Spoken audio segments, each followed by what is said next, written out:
लोकसभा निवडणूक 2024च्या पार्श्वभूमीवर सर्वच राजकीय पक्षांनी तयारीला सुरुवात केली आहे.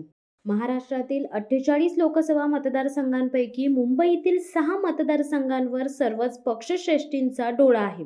अशातच शिवसेना उद्धव बाळासाहेब ठाकरे पक्षाचे प्रमुख उद्धव ठाकरे हे लोकसभेच्या उत्तर मुंबई मतदारसंघात मोठी खेळी करण्याच्या तयारीत असल्याची माहिती समोर येत आहे.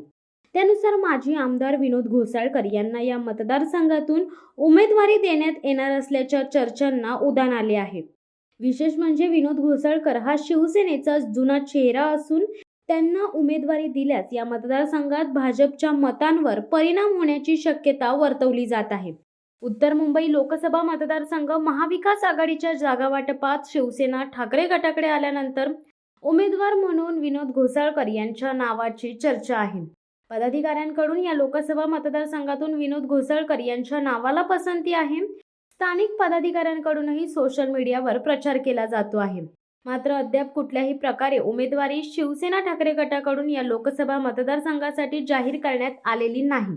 अद्याप घोसाळकरांना सुद्धा तशा प्रकारचे आदेश शिवसेना ठाकरे गटाकडून मिळाले नसल्याची माहिती आहे. भाजपने जाहीर केलेल्या दुसऱ्या उमेदवारी यादीत उत्तर मुंबई मतदारसंघातून केंद्रीय मंत्री पियुष गोयल यांना उमेदवारी जाहीर करण्यात आली आहे. याआधी उद्यान सम्राट म्हणून प्रसिद्ध असलेले गोपाळ शेट्टी या मतदारसंघात खासदार म्हणून निवडून आले होते.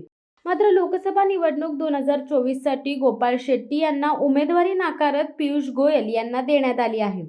अशातच ठाकरेंनीही या मतदारसंघात तयारी सुरू केली असून जुना चेहरा म्हणजेच विनोद घोसाळकरांना उमेदवारी देण्याची शक्यता वर्तवली जात आहे.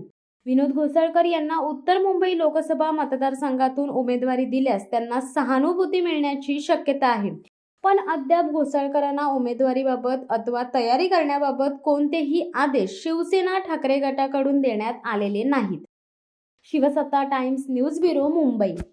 दे धडक बेधडक वृत्त देणाऱ्या आपल्या शिवसत्ता टाइम्स न्यूज चॅनलला लाल बटन दाबून सबस्क्राईब करा आणि बेल आयकॉनला क्लिक करायला विसरू नका.